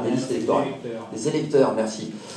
Donc on a utilisé ça, on a récupéré très facilement ces 10%. On les a donnés au conseil municipal avec une revendication. On voulait qu'ils mettent en place un référendum d'initiative citoyenne, qui est une autre loi, qui a été mis en place, je crois, en plus par, je crois que c'est Macron, au tout début du mandat. Oui, ça fait rien. Je suis d'accord avec toi. Merci Macron. Bon, en fait, c'est une vaste blague, puisqu'on soumet ça au conseil municipal, mais comme le seul décisionnaire sont obligatoirement les élus, ben en fait, ils se sont juste torchés avec. C'est un peu ce qui nous a forgé aussi. Donc, autre expérience, c'est qu'on est parti en effet à partir d'une lutte contre l'installation de ces caméras de surveillance, qui s'est très vite transformée en lutte pour la démocratie. Mais on s'aperçoit très vite que en fait, les dynamiques de lutte, elles sont très difficilement compatibles avec des dynamiques pour aller chercher la population et l'embarquer.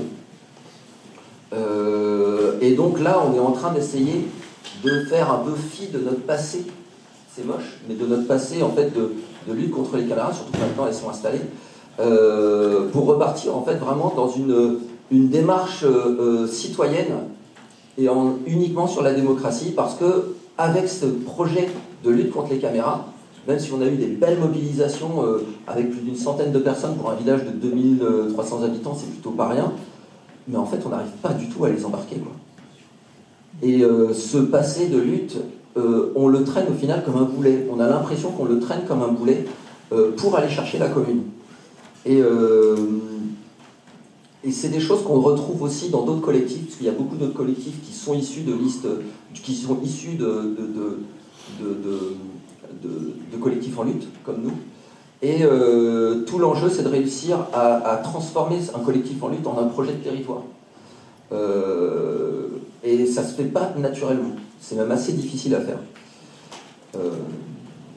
Et enfin, le dernier point que je voulais dire par rapport à Saillant. En fait, Saillant et le réseau Action Commune ont énormément changé depuis dans les pratiques, dans les manières de redonner le pouvoir aux habitants, les manières d'organiser des conseils citoyens. Par exemple, ils se sont très vite aperçus que créer un conseil citoyen avec juste des habitants, ça ne marchait pas. Parce qu'en fait, on a besoin les habitants, pour pouvoir prendre des bonnes décisions, ont besoin qu'un cadre soit mis en place. Ne serait-ce qu'un cadre tout simple et évident, c'est le cadre budgétaire.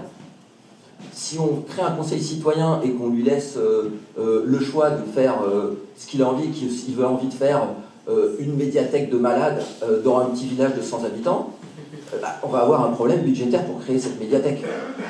Donc il y a un cadre légal, un cadre budgétaire qui doit être mis en place, et au final, ça ne peut être mis en place qu'en impliquant des agents et quelques élus dans ces assemblées citoyennes. Ça fait partie des choses, et une fois qu'on a impliqué tout ça, ces assemblées citoyennes deviennent extrêmement puissantes, et il y a un super... Je ne sais pas si je vais les dire tous les deux, on va voir ça. Il y en a un, c'est la ville de La Crèche, 6000 habitants qui se trouve dans le Poitou. Quand ils sont arrivés quand ils ont eu la commune, ils se sont aperçus qu'en fait ils avaient un déficit de dingue et qu'ils n'avaient pas le choix que d'augmenter de manière extrêmement importante les impôts. Ils ont créé un conseil citoyen pour réfléchir aux finances de la municipalité.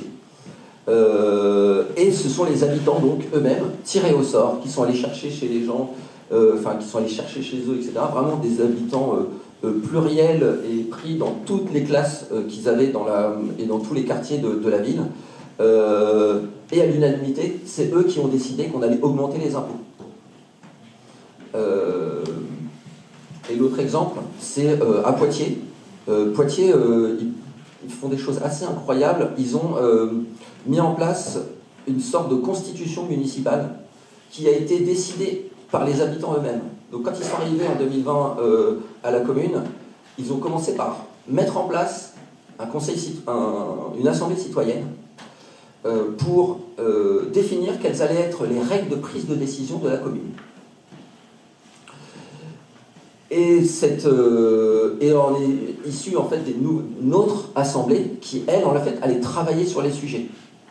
Donc en fait, ils ont créé une sorte de constitution municipale, et je trouve que ce serait très intéressant qu'on ait peut-être 30 000, je crois qu'il y a 30 000 communes en France, 30 000 constitutions municipales différentes, qui soient toutes fédérées entre elles, c'est un projet de société qui pourrait être assez intéressant. Mais on n'est pas là, mais on peut essayer de travailler pour y arriver. Non, tu veux parler? Vous avez d'autres questions? S'il y a d'autres questions. Ouais, du coup, en fait, moi je suis à l'UCL et j'habite dans une ville où il y a une liste qui s'appelle 20 000 maires pour Fougères. Et en fait, donc j'explique un peu le contexte. Donc nous on a un grand local et un petit local autogéré dans une ville de 20 000 habitants. On a fait du lien avec la CGT qui a 400 syndiqués. On a organisé des grosses manifs et des actions durant la réforme des retraites ensemble. Et en fait, globalement, on peut dire qu'on est connu dans la ville, que les gens viennent nous voir. On a fait aussi du lien avec les camarades kurdes. Et c'est des lieux fréquentés, en fait. Et donc, moi, c'était la première fois, ça fait 3 ans que j'habite là-bas, que je voyais une dynamique qui ressemblait à quelque chose qui m'intéressait bien, quoi. Et, mais par ailleurs, depuis le NFP, on a un peu l'impression, enfin moi j'ai un peu l'impression, mais c'est peut-être simplement une impression et pas quelque chose d'objectif, qu'en fait il y a un retour en tout cas que la liste citoyenne, qui par ailleurs peut-être manque de contenu communaliste, est toujours dans une perspective électoraliste et centraliste et jacobine, ne serait-ce que parce qu'elle est menée par LFI, PCF, etc. Enfin, c'est plus large, hein. Il y a aussi les Verts, il y a aussi des personnes non étiquetées. Mais en fait, voilà, ils ont axé leur programme sur le retour du train à Fougères. Et nous, dans un contexte de gentrification de la ville, hein, où c'est une ancienne ville ouvrière désertée, qui a pris 20% de plus de l'immobilier, qui est très proche de Rennes, où il y a beaucoup de cadres rennais qui cherchent un cadre de vie chouette, parce que c'est une très belle ville, etc. Et donc, nous, on a peur qu'en fait, un train qui fasse Rennes-Fougères, ça ramène des classes plutôt, qui renforcent le processus de gentrification. Et du coup, je pense qu'à l'heure actuelle, les camarades, ils préfèrent évoluer dans des cadres autogestionnaires hors champ institutionnel, qui sont assez forts, ou alors dans le syndicalisme, même si c'est plus compliqué que ça.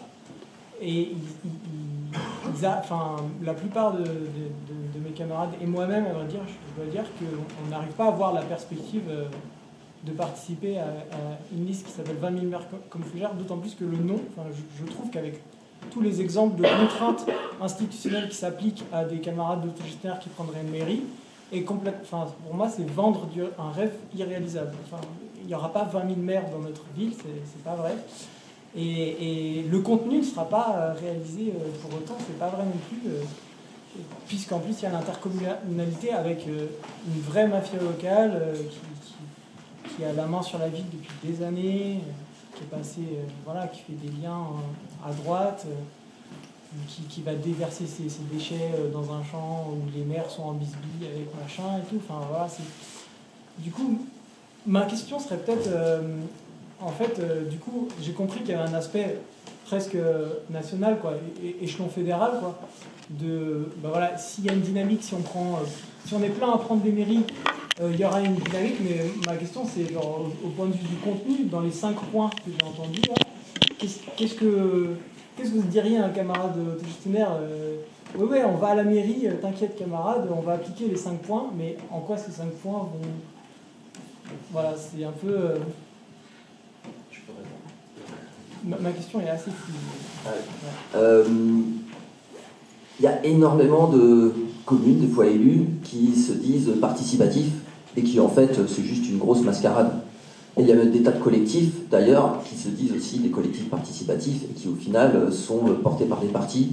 Et la dynamique partisane, pour moi je pense qu'elle est assez incompatible avec, avec les dynamiques, les vraies listes participatives et citoyennes. Et donc, pour se prémunir de ça, le réseau Action Commune, on a mis en place ce qu'on appelle une boussole démocratique qui permet de vraiment prendre en 6 points quels sont les... avec un curseur en fait entre la liste classique ultra verticale, décidée avec une personne, un parti, etc. Et une vraie liste en fait qui serait issue de projets qui serait issue de comment issue du territoire et des habitants du territoire avec tous les... Alors je ne sais même plus de tête, je suis désolé, j'aurais dû préparer un peu mieux. Mais il y a en ces 6 points en fait, si on les... Ce serait intéressant de voir la liste que vous avez, la liste citoyenne, où elle se situe sur ces 6 critères. Et après, faire votre choix. Est-ce que vous soutenez, est-ce que vous soutenez pas? Est-ce que vous y allez, est-ce que vous y allez pas? Est-ce que c'est une mascarade ou pas? Est-ce qu'ils vont se planter? On a connu des tas de personnes, j'en connais personnellement, toujours, qui sont partis la fleur au fusil, se disant on allait faire une liste, on allait révolutionner le monde, et puis, dans l'état actuel, tout force à la verticalité. Et ils sont devenus pires, ils voulaient remplacer un dictateur en place, et ils sont devenus pires que ceux qu'ils ont remplacés. Il faut se prémunir de ça, et à mon avis, la meilleure manière de se prémunir de ça, c'est de relaisser le pouvoir derrière aux habitants. Et donc voilà, je t'invite à aller regarder cette boussole et à essayer de comparer par rapport à leur programme, ce qu'ils annoncent, et puis faire votre choix et soutenir ou pas, participer ou pas à leur dynamique.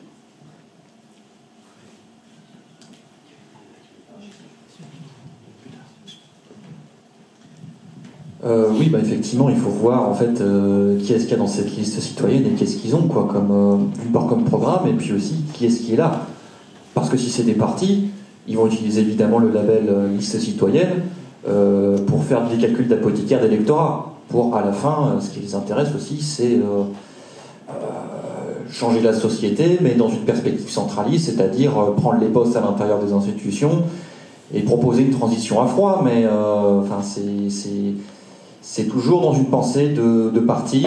Alors là, c'est pas l'avant-garde, c'est les partis social-démocrates, mais qui disent on va changer tout par le centre, dans le centre, parce que quelque part la municipalité, telle qu'elle est développée dans les États capitalistes, la municipalité c'est toujours une autre émanation du centre, c'est une ramification du centre, c'est tout. Et donc c'est pour ça que nous, quand on dit on fait des listes citoyennes, il faut voir qui est-ce qu'on embarque dedans. C'est pas pour permettre à des partis de poursuivre dans leur logique de gagner des sièges. C'est pour lancer des dynamiques sur place. Parce qu'après, si on arrive effectivement, parce que c'est ça dans la théorie, si on arrive effectivement à lancer après des assemblées communales et à faire mettre que des assemblées communales reprennent le contrôle de la politique, de l'économie, en fait, la municipalité se vide de sa substance politique. Le maire n'a plus vraiment de raison d'être, entre guillemets, si l'auto-administration, elle se réalise. Et c'est ce que je disais tout à l'heure, en fait, le but, c'est pas d'avoir des municipalités, puis de garder des municipalités, et puis etc. C'est d'utiliser ça comme un tremplin, un outil intéressant pour nous, pour ce qui est de développer alors du coup, Lucie, elle appelle ça l'autogestion, nous, on peut appeler ça l'autogouvernement, etc. Mais ça reste un outil, et non pas notre forme de gouvernement. Et donc c'est extrêmement important de voir que ça... C'est pas quelque chose de transitoire, parce qu'en fait, c'est pas on dit on va faire ça plus tard, les assemblées directes. On commence à les développer dès qu'on est là, et même comme ça reste un outil, on peut penser d'autres manières de commencer à établir des communalités. Ça n'a pas de sens dans une ZAD de dire on va faire le communalisme en faisant des élections dans une ZAD. Le communalisme dans une ZAD, tu le développes par d'autres outils. Et t'appelles pas ça forcément communalisme. C'est des formes démocratiques. Donc voilà sur le communalisme, sur pourquoi est-ce que ça peut quand même intéresser des militants autogestionnaires. Il faut quand même prendre avec des pincettes ce que tu vois être une liste citoyenne. Est-ce que c'en est vraiment une au sens que ça intéresse des communalistes? Est-ce que ça permet effectivement après de déconstruire le pouvoir municipal qui est une émanation du pouvoir central et tout ce qui va avec le pouvoir central, déconstruire tout ça? Ou est-ce que c'est juste poursuivre dans les logiques de on gagne des postes et puis on perdure dans les logiques de partis centralistes, etc.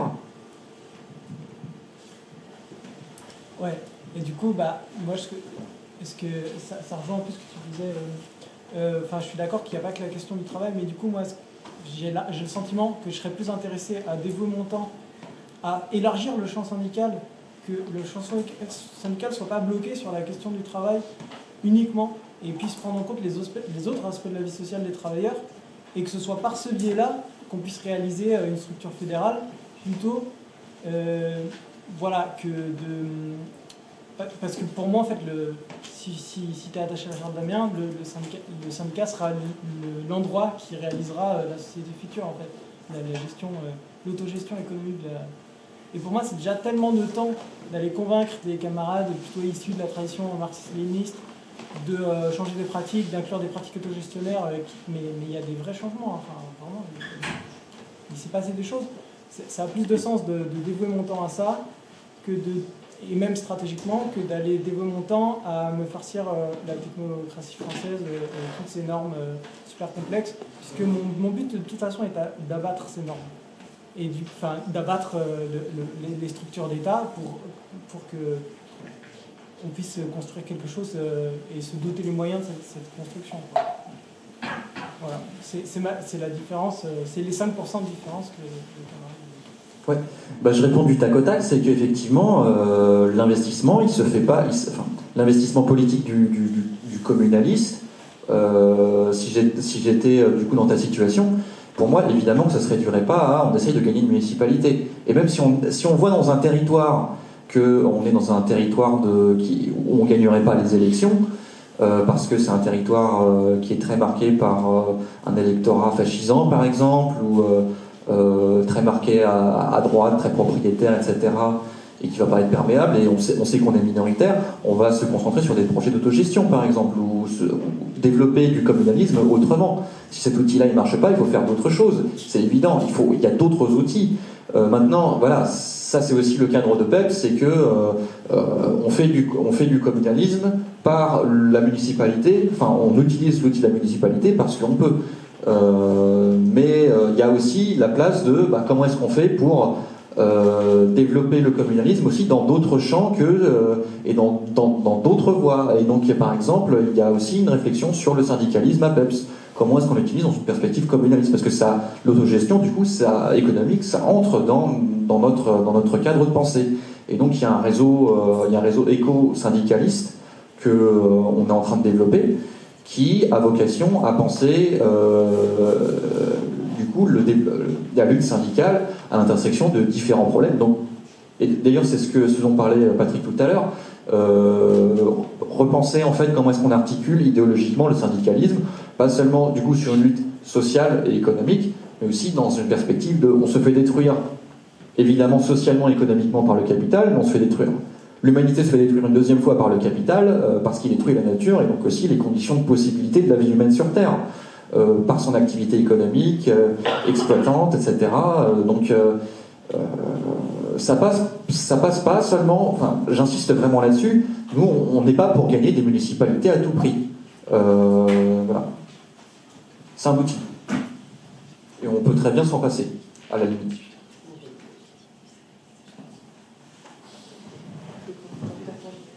Mais là, tu voulais dire... Ah d'accord, ok. Tu voulais dire quelque chose, Milena, avant qu'on termine? Ouais, ok, bon. Non, mais tu veux. Oui, moi je voulais rebondir aussi sur la conception de ce que serait un changement de société vers le communalisme. Et je pense que dans ce débat, on s'enferme malheureusement trop aux outils et pas vraiment dans le sens. C'est-à-dire, oui, la commune, ou même la démocratie, par exemple.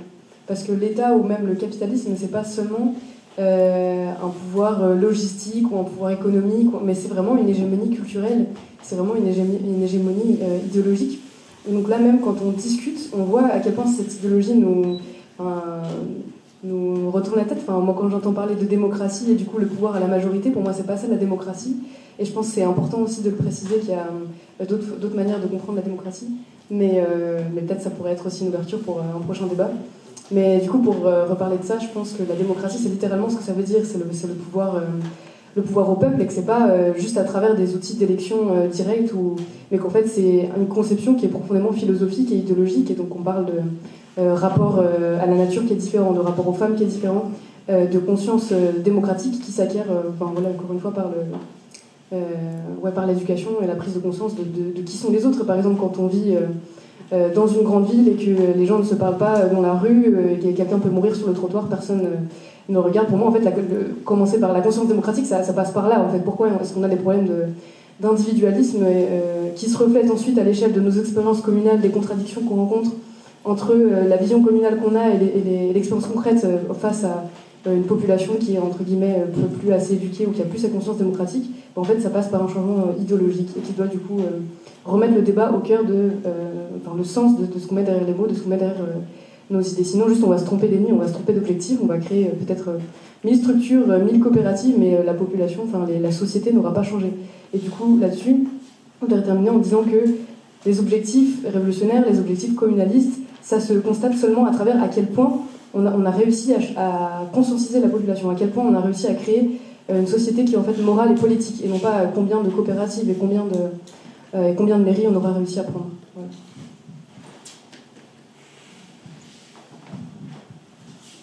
Voilà. Merci à Milena, à Guillaume, Loïc, Romain et aussi aux intervenants de la première table ronde. Et merci à PEPS et UCL de Montreuil qui ont co-organisé l'événement. Et Ronaï, non, tu veux dire quelque chose? Et Paris. Et Paris, pardon, sinon.